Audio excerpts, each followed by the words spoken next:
All right, today is Saturday. I'm going to be providing my best wagers for Sunday and Monday's NFL games. I only have 6 subscribers at this point. I know not all of them even gamble. For those of you that do, I hope you played some or even all of my picks on Thursday. I went a perfect 6 for 6 and actually hit my 6-leg parlay. Not to toot my own horn too much, but if I could have found the Shakir props, this would have been an 8-leg parlay that I hit. Feel free to share this information with anyone and everyone.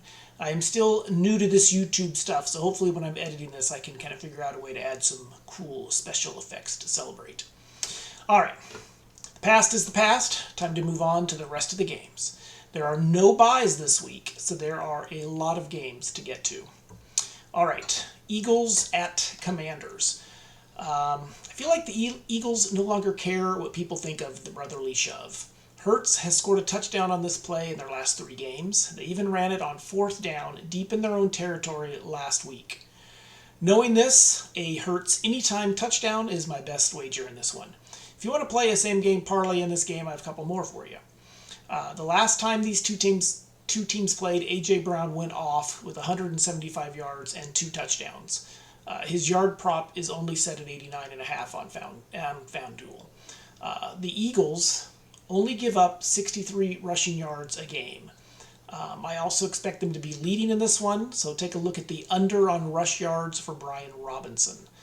His prop's a little low, it's 40.5, but still might be worth a look. The Commanders' offense has really been struggling of late. They only managed a touchdown last week against the Giants. The other prop I would consider is Sam Howell's pass attempts. It is set at 33.5. And if the game script goes the way I think it is, he's going to have to throw the ball a lot in order to catch up to the Eagles. This one reminds me a lot, this game in total reminds me a lot of the Bills and the Buccaneers on Thursday. Jaguars at Steelers. The most interesting thing I found while researching this game is that statistically the Jaguars have a better defense than the Steelers do. Who'd have thought? Both of these teams are on a roll. The Jags have won 4 games in a row, and the Steelers have won 4 of their last 5. I'm not really sure on a side on this one. I lean toward the Jags, but the Steelers at home as an underdog makes me nervous. I'm going to play a prop on this one as well. I am going with Christian Kirk over 55.5 receiving yards. He has hit this mark in 3 of his last 4 games while averaging 70 yards a game. The only game he didn't hit this mark was a blowout win over the Colts by 17, where they didn't really need him to hit this mark. They didn't need to throw the ball a lot. I don't think this game will be a blowout in either direction. I think they keep it close, and Kirk hits this mark, as most teams have chosen to double Ridley instead of him. Saints at Colts. The spread on this one is almost a pick-em. I don't feel strongly one way or the other on either side. Both of these teams have been very inconsistent with big swings between good and bad, so I'm going to go with the prop here as well. I'm going with Alvin Kamara over 5.5 receptions. He had 12 receptions for 91 yards just last week. With David check down Carr at QB, I feel like this prop may hit before halftime. If you wanted to play a same-game parlay on this one, I have a couple more for you. If you can find it, I would take Taysom Hill over 10.5 rush yards. And he could hit this with 1 rush. They've been using him a lot, especially in short yardage and in the red zone. So I also like Alec Pierce over 20.5 receiving yards, and I like Chris Olave over 4.5 receiving yards. So if you wanted to put a little same-game parlay together, you got a few there for you. Texans at Panthers. All right. Even with the Panthers being winless and the Texans at 500, I think this is an interesting game. It's a battle between the top 2 picks in the last draft. I think both QBs are going to want to show out, and I think their coaches are going to let them. I think there will be a lot of passes thrown. The prop I like the best, though, is Adam Thielen over 5.5 receptions. I couldn't believe how low this was. He has averaged 10 receptions a game over his last 4 games. And if the Panthers were winning, this would be something more people were talking about. He has been Young's security blanket so far this year. And if you wanted to play a same-game parlay in this one as well, there's a lot of options. Nico Collins over 4.5 receptions and 60.5 receiving yards. Tank Dell over 3.5 receptions.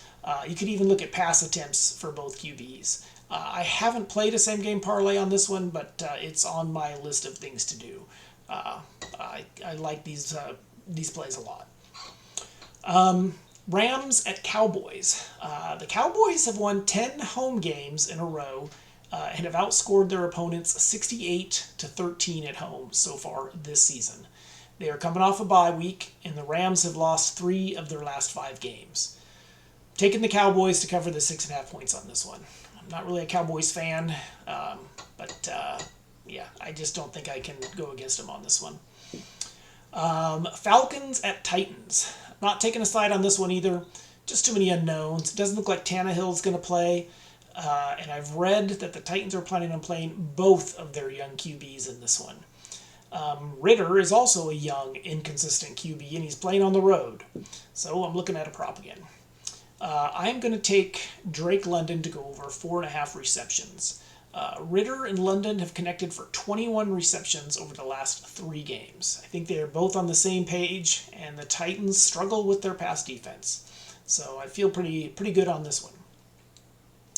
Jets and Giants. This game is interesting because neither team is really on the road. This is the home stadium for both teams, and both teams will be in their usual home locker rooms. It is technically a home game for the Giants, so they may have more fans there because of season tickets, but I don't think it'll be much of an edge, if any. Tyrod Taylor is scheduled to start in this game for Daniel Jones. The Giants don't score as many points with Taylor, but they don't give up as much either because Taylor isn't giving the opposing teams a short field like Jones has been known to do, especially this year. The Giants have only scored 23 combined points in their last 2 games. The Jets are averaging about 18 points a game in their last 5. It looks like it's supposed to be raining there during the game. I'm going to take the under. It's only 35.5. I know it's a low total, but I just don't see either team scoring a lot of points in this one. Patriots at Dolphins. It's a divisional matchup, and 9.5 points is a lot. I am just going to play the Dolphins team total of 27.5. The Dolphins have not scored less than 31 points at home all year. If you're not comfortable with that one, you might take a look at Demario Douglas to go over his receiving yards prop of 26.5. He had a really good game last week and seems to be developing some chemistry with Mac Jones. He's kind of an unknown receiver, though, and I don't have quite as much faith in him as I did with Shakir on Thursday.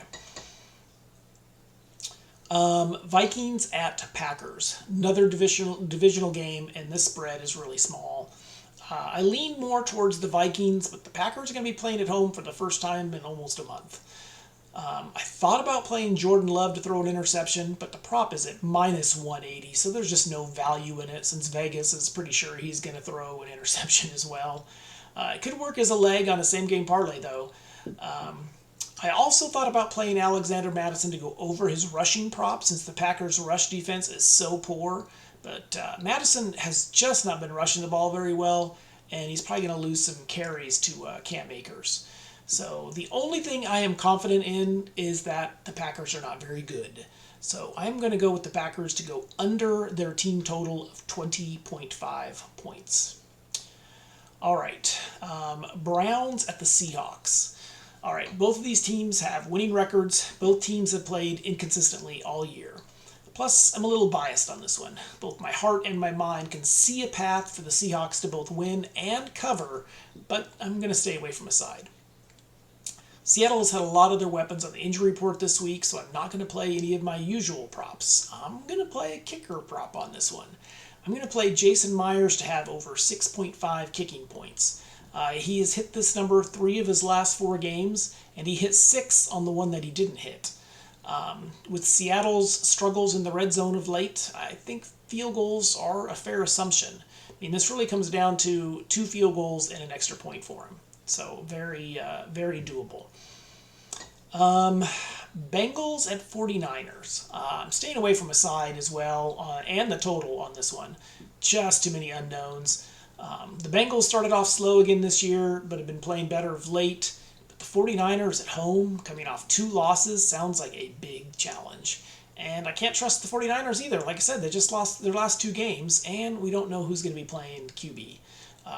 Purdy is in concussion protocol, but there's still a chance he plays in this one. I think this game goes one of 2 ways. I think it is either a close back-and-forth game, or the Bengals end up having to play from behind. In either case, I see the Bengals' best option as downfield passing. So I debated between playing the chase props or going with the Mixon under. I decided to go with Mixon under 56.5 rushing yards, but the chase props are playable. His receptions are at 7.5, and his yards are at 83.5. So that's another option if you'd rather go that way. Ravens at Cardinals. The road team is almost a double-digit favorite in this one. A lot of times I would take the home team in that situation, but man, Baltimore has looked really good of late, and the Cardinals have lost their last 4 games. Instead, I'm going to go with the Cardinals to go under their team total of 17.5 points. They've only hit that number once in their last 4 games, and man, that Ravens defense is legit. All right, Chiefs at Broncos. If you prefer to play a side in this one, you should know that Mahomes has never lost to the Broncos. Yep, never. He has also never lost a divisional game on the road. Yep, 16-0 against the AFC West on the road. Now, I haven't had the best of luck when I tried to jump on these bandwagons, but there's no way I'm taking the other side either. So I'm going to go with the prop again, surprise, surprise. The Broncos give up 160-yard rushing yards per game. So in case you're wondering, that is a lot. I'm going to play Pacheco to go over his rush total of 64.5 yards. Plus, there is still snow in the forecast. I just don't feel like the Chiefs care how they win as long as they win. If the situation calls for them to run the ball a ton in order to win, I think that's exactly what they're going to do. So, Pacheco over 64.5 rush yards. Bears at Chargers. This is the Sunday night game. I actually played a wager on this earlier in the week. It was actually on Monday. It was the early line. And it came up with the Bears plus 9.5. So I went ahead and put money on the Bears to cover that. I just felt like it was too many points. The line has since come down. So I'm going to go with a prop as my best wager on this one. Bajent, he didn't look spectacular last week filling in for Fields, but he didn't make any mistakes. He was very conservative and didn't even have any throws with more than 15 air yards. His receivers ended up with a fair amount of receptions, but not a lot of yards. The Chargers' pass defense is very suspect, so I'm going to go with DJ Moore to exceed his receptions prop of 4.5. He had 8 receptions last week against the Raiders. Just on a side note, if the Chargers end up losing this game, I could see them making a change at head coach, especially with Kellen Moore there as their offensive coordinator. He's going to be a head coach probably this next coming year. So I could see them giving him a shot if the Chargers can't win this one at home. The Monday night game is Raiders at Lions. All right, Detroit got embarrassed last week in Baltimore. Good teams generally respond well following a game like that, and I think Detroit's a good team. The Raiders, not so much. I think the Lions cover this one. I'm a little conservative, so I actually went with an alternate line to get it down to 1 score. So I have the Lions minus 6.5. All right. So we got 14 games on Sunday, 1 on Monday. That means we covered 15 games here. True to my word, I went ahead and played my best wager for each of these games into a 15-leg parlay. Not feeling as good about this as I did with Thursday's 6-leg parlay, but you never know. It came in at plus 806,274. So, fingers crossed. If you haven't subscribed yet, please do. And please share with anyone else you might feel would be interested. Good luck, everyone, and I will post again on Tuesday with my results. Thanks.